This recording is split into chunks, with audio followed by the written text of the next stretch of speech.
My dad said I'd never survive without him. 3 years later, I stood against him as a witness in court. Before I share this story, I want to know you're here with me. Just comment listening below, or let me know where you're watching from. Sometimes the smallest connection can make a story feel heard. If you've ever been told you'd fail without someone who was supposed to support you, this story is for you. Thank you. Now here's what happened. The restaurant was packed with over 60 people celebrating my father's 20th business anniversary. Crystal glasses caught the candlelight as waiters moved between tables carrying champagne. I sat near the middle, uncomfortable in the suit I had bought specifically for tonight. Victor Brennan, my father, stood at the head table holding his wine glass high. His voice carried across the room with practiced confidence. He was thanking partners, employees, family members. Everyone listened attentively. Then his eyes found me across the crowd. I also want to address something important tonight, he said, his tone shifting. My son Marcus has been with the company for 3 years. Unfortunately, I've made the difficult decision to remove him from his position. The room went quiet. My throat tightened. Marcus has been dead weight, he continued calmly. He lacks the drive this business requires. Without me propping him up, he would never survive in the real world. Nervous laughter rippled through the guests. Some people avoided my eyes. Others stared with pity or curiosity. I'm certain he'll come crawling back within months, Victor finished, raising his glass. But sometimes tough love is necessary. I stood slowly, my hand shaking. I didn't defend myself. I didn't argue. I just walked toward the exit, my face burning with humiliation. As I passed the company's lead attorney, I noticed him watching me with an expression I couldn't quite read. Not pity, something else. Almost like concern. Outside in the parking lot, I pulled out my phone with trembling hands. I opened my work email to send a message to my assistant about tomorrow's meetings. Access denied. Your account has been deactivated. I stared at the screen in disbelief. He had already cut me off, not just from the company, but from everything tied to it. I checked my bank account next. The payroll deposits that usually arrived twice monthly were set up through the company system. When I tried to log in, the account showed restricted access. Victor hadn't just fired me publicly. He had made sure I would struggle immediately. No income, no access, no warning.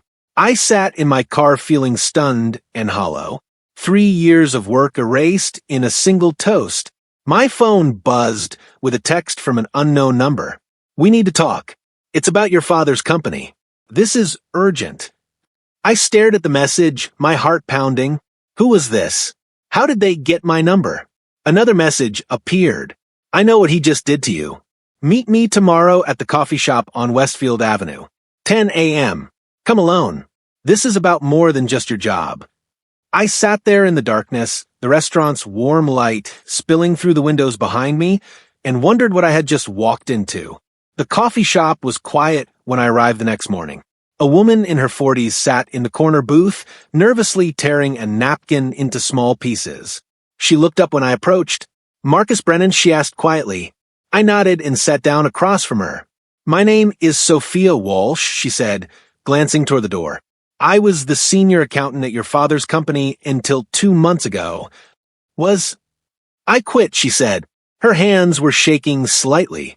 I couldn't be part of what I was seeing anymore. What were you seeing? Sophia pulled a folder from her bag, but kept it closed on the table. Irregular transactions. Money moving through accounts that shouldn't exist. Contracts that don't match the official records filed with regulatory agencies. My stomach dropped. Are you saying the company is committing fraud? I'm saying I found evidence that could destroy everything your father built. She pushed the folder slightly toward me. And I think he knows I have it. Why are you telling me this? Because you're the only person in that family who might actually do something about it. Her eyes met mine with intensity. And because after what he did to you last night, you have nothing left to lose. Suddenly her expression changed. She was looking past me toward the window. He's here, she whispered urgently, standing up abruptly. I have to go. Wait, who's here? But Sophia was already walking quickly toward the back exit, leaving the folder on the table. I turned to look out the window and saw my father's black Mercedes pulling into a parking space across the street. She leaned back briefly and whispered, "You don't know what he's involved in." Then she was gone. The next 3 weeks were brutal. With my savings limited and my reputation damaged by Victor's public dismissal, I took the only job I could find quickly, a data entry position at a medical billing company, making less than half my previous salary. The work was mind-numbing, but I needed income immediately. My landlord didn't care about family drama or public humiliation. Rent was due.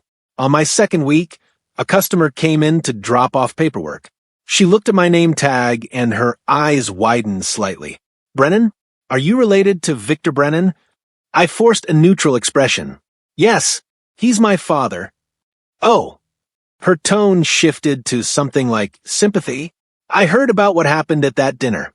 My husband was there. He said, your father was pretty clear that you couldn't handle real responsibility."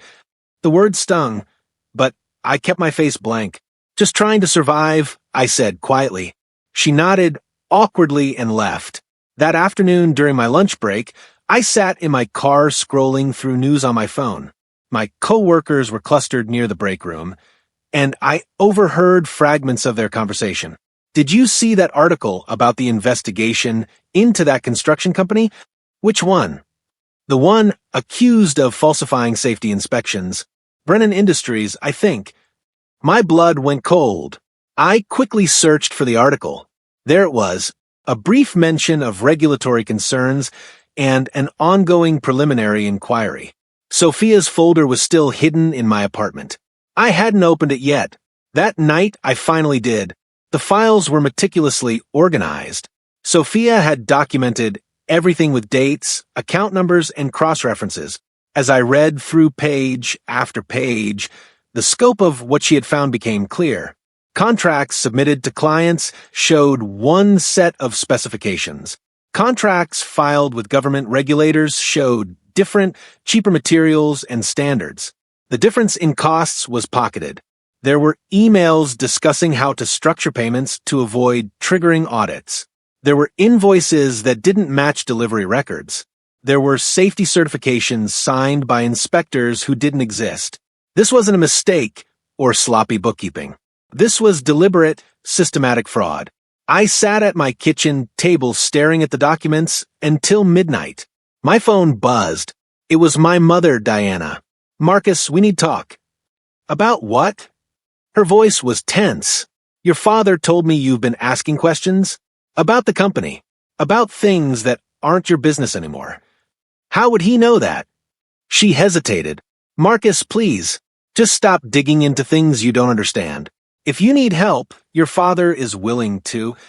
"I don't want his help." "Then stop causing problems." Her voice cracked slightly. "Please, for the family." I hung up and stared at my apartment door. Something felt wrong. I walked over slowly and examined the lock. There were small scratches around the keyhole that I didn't remember seeing before. When I opened the door and checked the frame, I noticed the wood was slightly splintered near the latch. Someone had been inside my apartment. I checked my desk quickly. Papers were slightly out of order. My laptop had been moved. Whoever searched my place had been careful, but not perfect. The folder with Sophia's evidence was still hidden behind a row of books where I had left it. But now I knew. They were watching me. I found a corporate attorney through a referral from a former law school friend. His name was Alan Pierce, and his office was in a nondescript building downtown. I brought Sophia's folder with me. Alan spread the documents across his conference table and spent an hour reviewing them in silence. Finally, he looked up at me. "This is substantial. If these documents are authentic, they represent serious violations of federal contracting laws. What happens if I bring this to authorities? They'll open an investigation. If the evidence holds up, charges could follow." He paused. "But you need to understand what you're walking into. Your father will fight back. He'll use every resource he has." "He already cut me off financially," I said. "He humiliated me publicly. What else can he do?" Alan's expression was grim. "More than you think. Are you prepared for that?" I thought about Victor's toast. About the laughter in that restaurant. About being told I would never survive without him. Yes, I said, I am.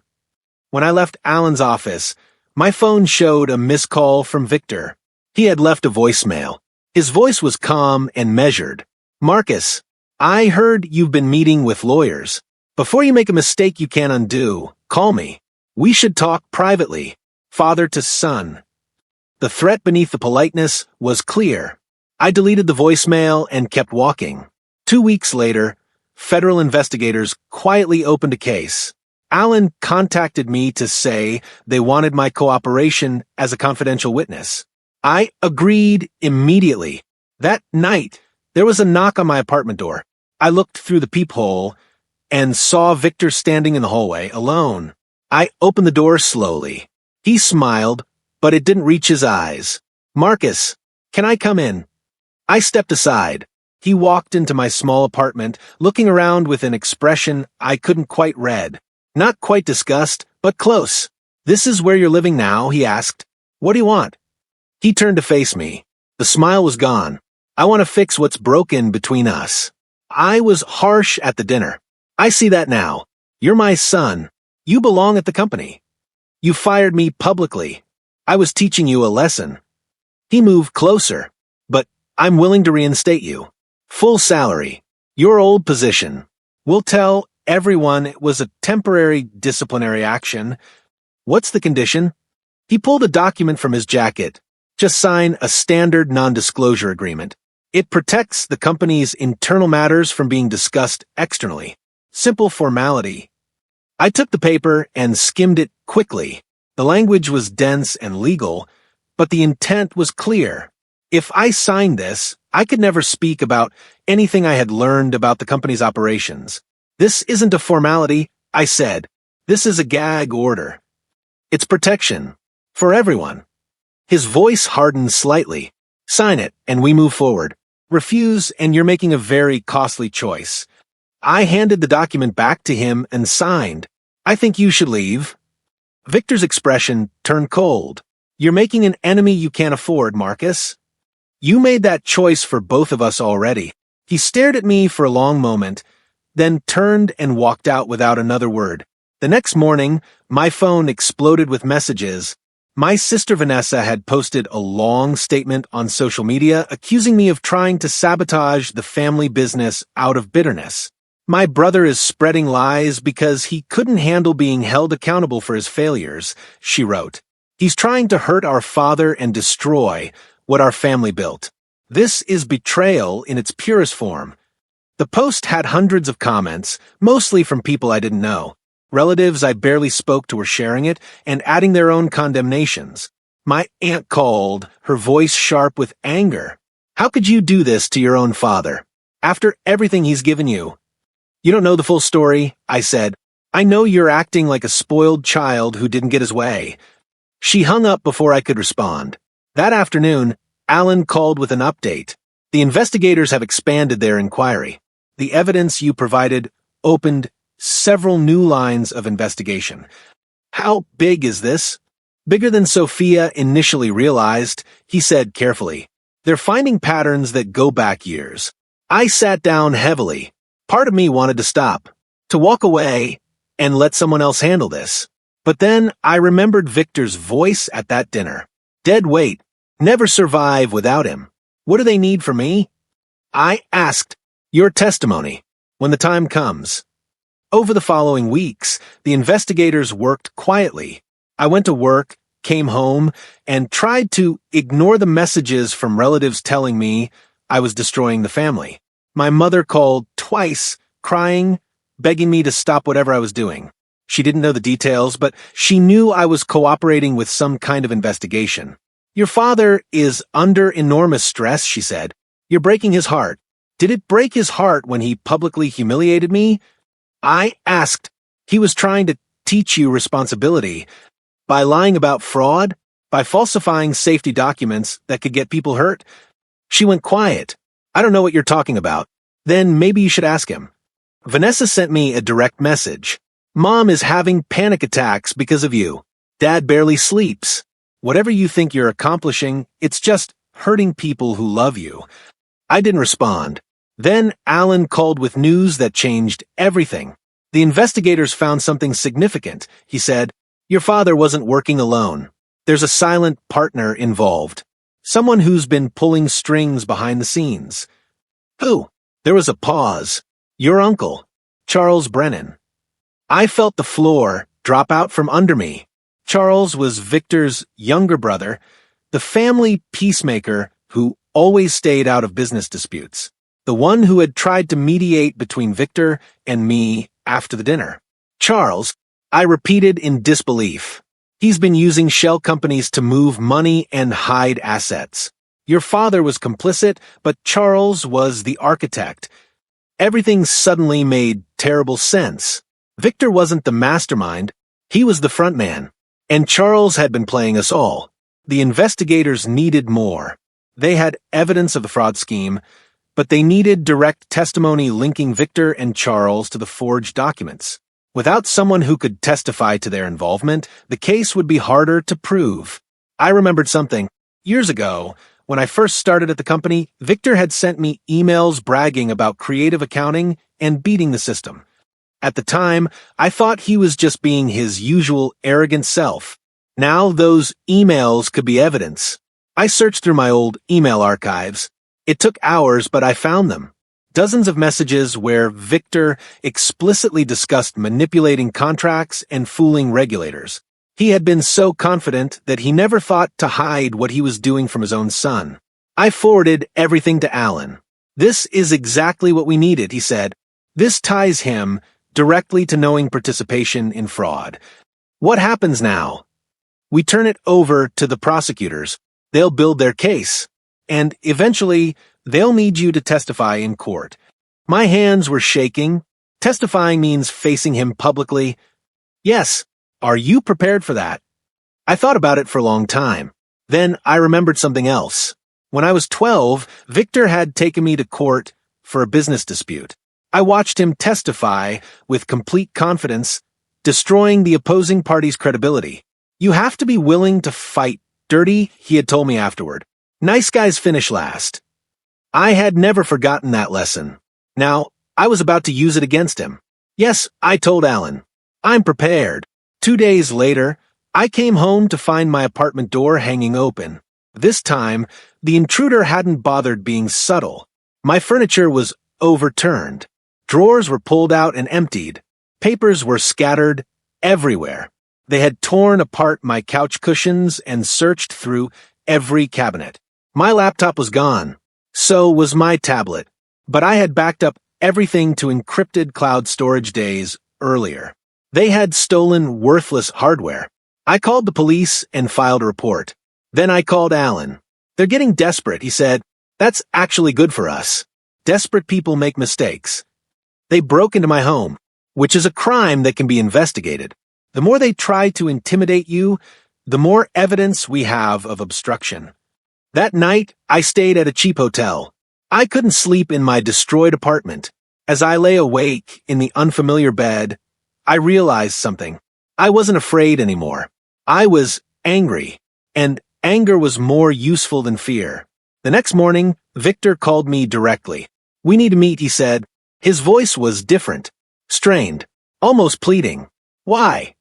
"Please, just meet me. One conversation. Father to son." Something in his tone made me agree. We arranged to meet at a diner outside the city, neutral territory. Victor was already sitting in a booth when I arrived. He looked older than I remembered. His face was drawn, and there were dark circles under his eyes. "Thank you for coming," he said quietly. I slid into the seat across from him and waited. "I'm in trouble, Marcus." He didn't meet my eyes. "Deep trouble. The kind that doesn't go away." "I know." "Then, you know that if this goes public, it destroys everything. The company, the family, your mother, Vanessa, everyone. You should have thought about that before you committed fraud." He flinched. "I didn't start this. I got pulled in gradually. Charles convinced me it was normal. That everyone did it. By the time I realized how bad it was, I was too deep to get out. So, now you're the victim?" "I'm trying to explain." His voice cracked slightly. "I made mistakes. Terrible mistakes. But exposing me won't fix anything. It'll just hurt innocent people. People could have been hurt by those fake safety certifications, I said. Workers, families. That's who you put at risk. I know. He finally looked at me. I know. And I'm sorry. But Marcus, you're my son. You don't have to do this.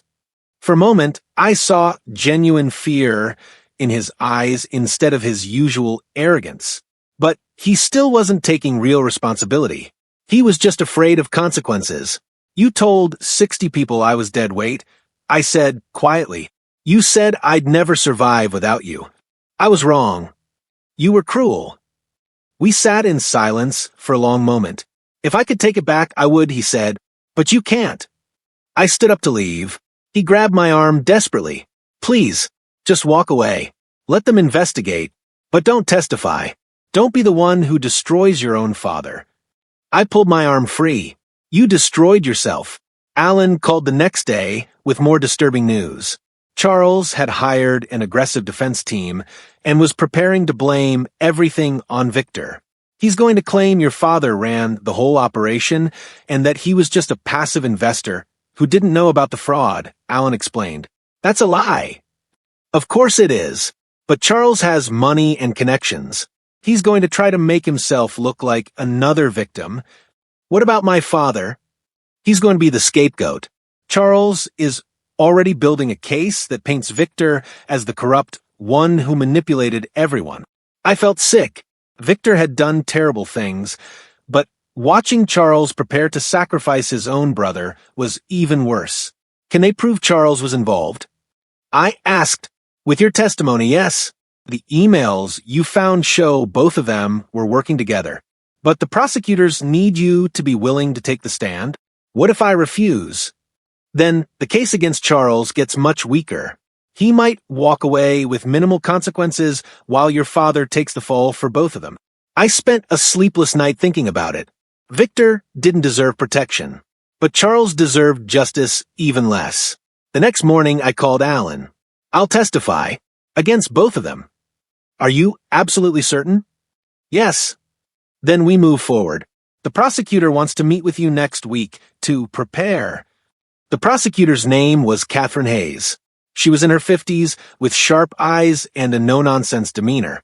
We met in a secure conference room. Mr. Brennan, I want to be very clear about what you're agreeing to, she said. When you testify, you'll be cross-examined by very skilled defense attorneys. They will try to discredit you.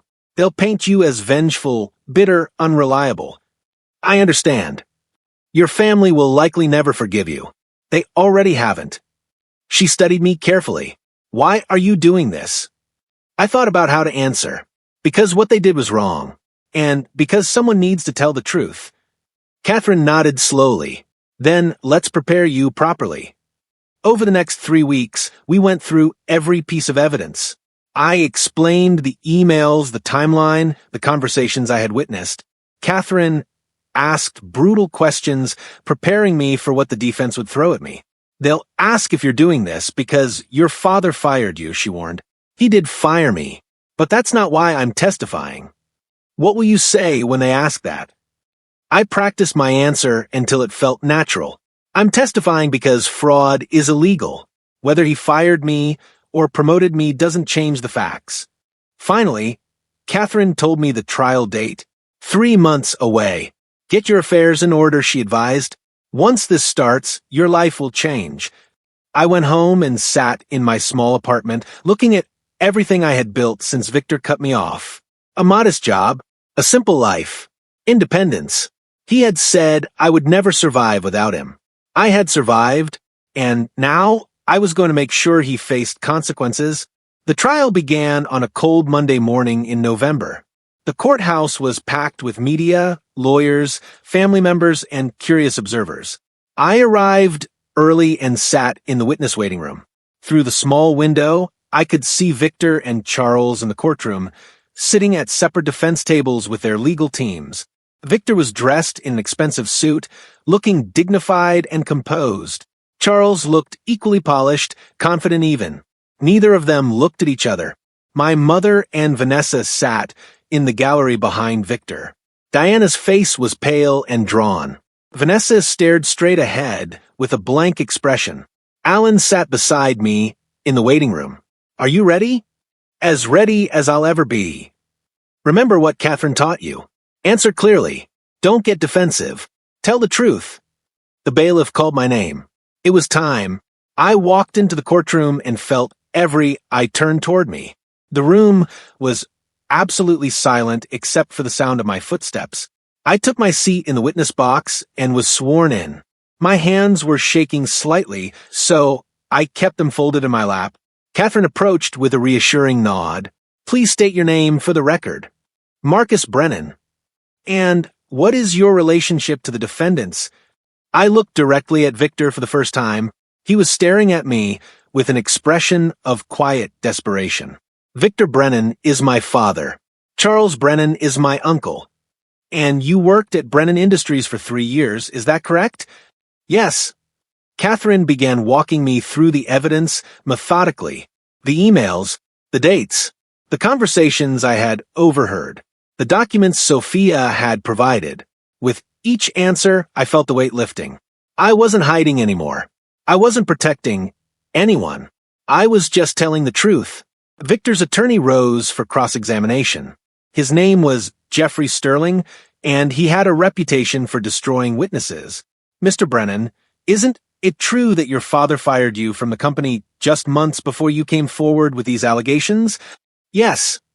And isn't it true that he fired you in front of 60 people at a public dinner? Yes. That must have been humiliating for you. It was. Jeffrey smiled slightly. So, you're here today because you want revenge against the father who embarrassed you. Isn't that the real reason you're testifying? I kept my voice steady. I'm testifying because the evidence shows systematic fraud. Whether my father fired me or promoted me doesn't change what the documents prove. But you admit you have a personal grudge. I admit my father treated me poorly, but that's separate from the fact that he broke the law. Jeffrey tried several more angles, but I stuck to the facts. Catherine had prepared me well. Then Sophia was called as a surprise witness. I hadn't known she would appear. She walked to the stand looking nervous but determined. She confirmed everything. The irregular transactions, the falsified contracts, the conversations she had overheard between Victor and Charles. Did you ever voice concerns to the defendants? Catherine asked. Yes.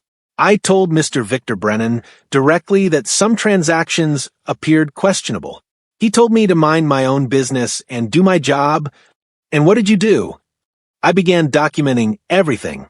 When I had enough evidence, I quit and contacted Marcus Brennan. Jeffrey tried to discredit her too, but Sophia remained calm and factual. Every answer was backed by documents, emails, and timestamps. Then came the moment that changed everything. Sophia revealed something I hadn't known about. I also made recordings, she said quietly. The courtroom erupted in murmurs. The judge called for order. Catherine approached.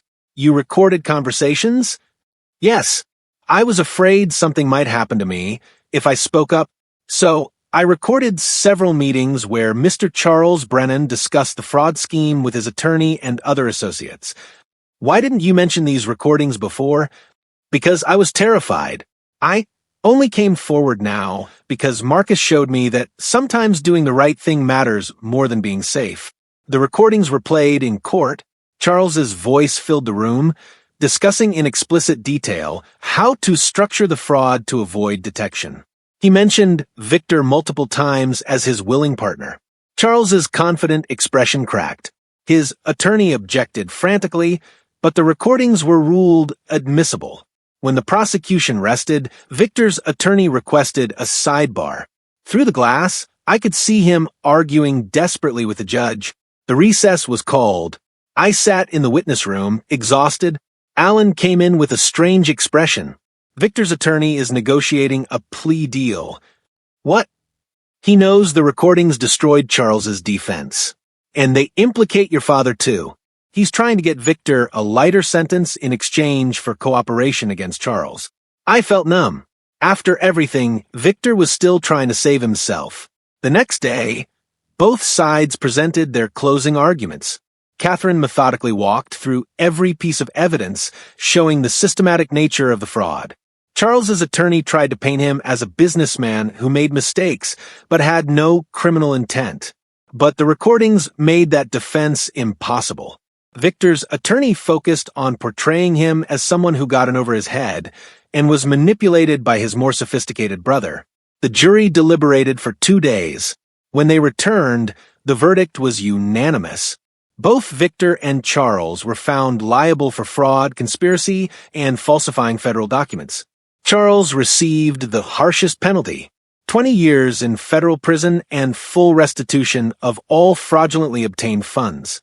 Victor received a lighter sentence through his plea deal, 5 years probation, a massive fine, and permanent barring from operating any business. Brennan Industries was dissolved. All assets were seized to pay restitution to defrauded clients. As the judge read the sentences, I watched my father's face. He looked smaller somehow, defeated.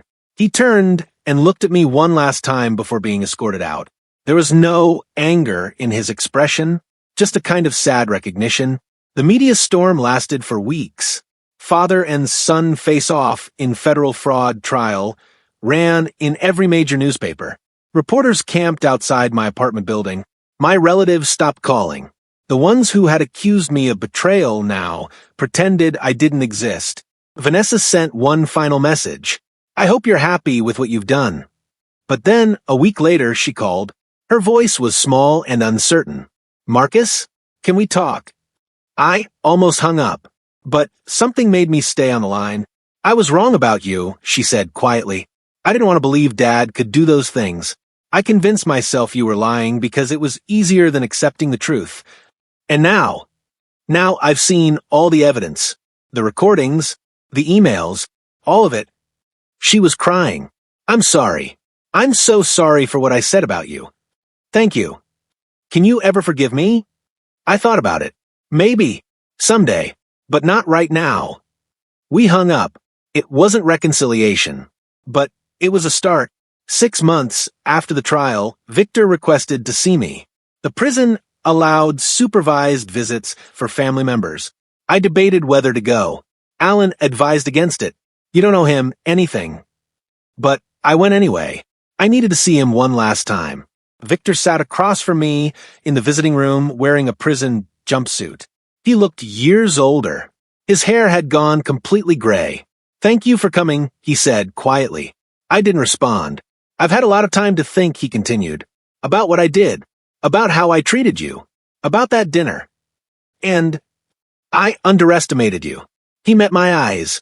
I convinced myself you were weak because you were different from me. You didn't want to fight dirty. You didn't want to cut corners. I saw that as weakness. It wasn't weakness. I know that now. He looked down at his hands. My fear made me cruel.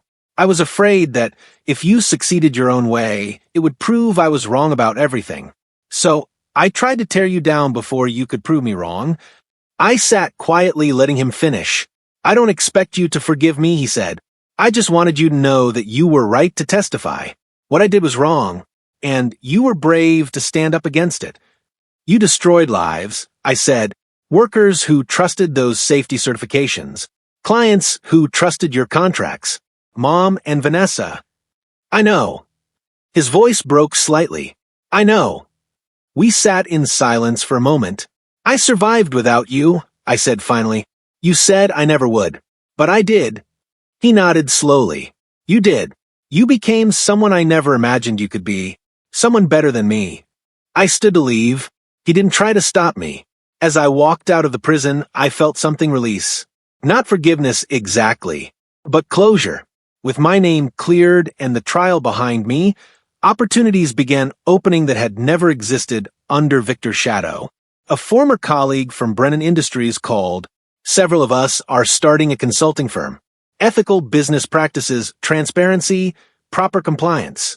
We want you as a partner. Why me?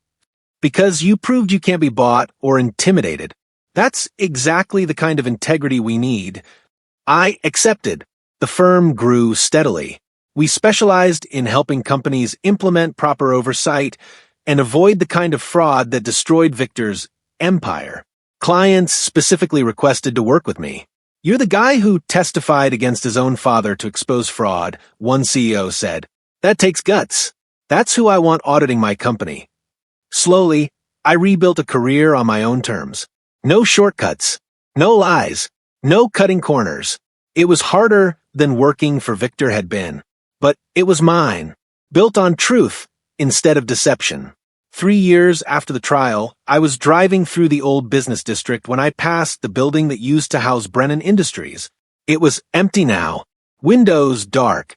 A faded for lease sign hung crookedly on the door. I pulled over and sat looking at it. This building had been Victor's pride, his monument to success. Now it was just an empty shell. I thought about the Marcus who had walked out of that anniversary dinner 3 years ago, humiliated, broke, uncertain. I thought about everything that had happened since. The investigation, the trial, the testimony, the rebuilding. Victor had said I would never survive without him. He had been wrong. I hadn't just survived. I had built something better. A life based on integrity instead of fraud. Relationships based on respect instead of fear. Success earned honestly instead of stolen. I started my car and drove away from the empty building without looking back. That evening Diana called. We spoke occasionally now, brief and careful conversations. I saw you drove past the old building, she said. How did you know? I was there too. I still go sometimes. I don't know why. How are you doing? Better. The divorce was finalized last month. I'm living in a small apartment near Vanessa. It's quiet. I've started working again, just part-time at a library. I'm glad you're doing better. Marcus? Her voice was soft. I'm proud of you. I should have said that years ago. What you did took courage I didn't have. Thank you. I knew, not all of it, but I knew something wasn't right with the company. I just didn't want to believe it. I understand. Do you? Because I failed you. I chose to stay comfortable instead of asking hard questions. That's my failure, not yours. We talked for a while longer. It wasn't a full reconciliation. Too much had happened for that. But it was honest, and honesty was more valuable than comfortable lies. On the 4th anniversary of Victor's public humiliation of me, at that dinner, my consulting firm celebrated closing our 50th successful compliance audit. My partners threw a small party at our office. It was nothing fancy. Pizza and beer. About 20 people. But as I looked around at my team, I felt something I had never felt at Brennan Industries. Pride. Real pride. Not based on how much money we made or how impressive our building was. Pride in knowing we did good work. Honestly, one of my junior consultants approached me. Can I ask you something personal? Sure. Do you regret it? Testifying against your father? I thought about the question carefully. I regret that it was necessary. I regret that he made choices that destroyed our family. But do I regret telling the truth? No, never. That's why I wanted to work here, she said. Because integrity matters to you. After everyone left, I sat alone in my office looking at the framed photo on my desk, me receiving an Industry Ethics Award the previous year. Victor had won plenty of awards in his career.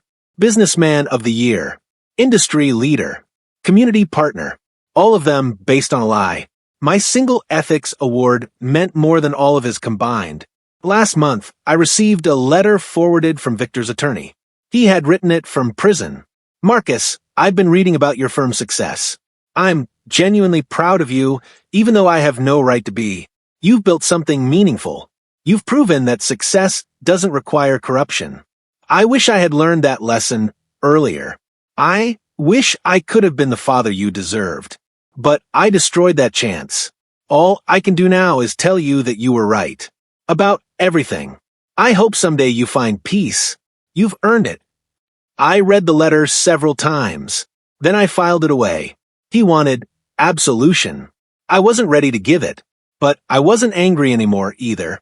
As I sat in my office that evening, looking out at the city lights, I thought about the journey from that humiliating dinner to this moment.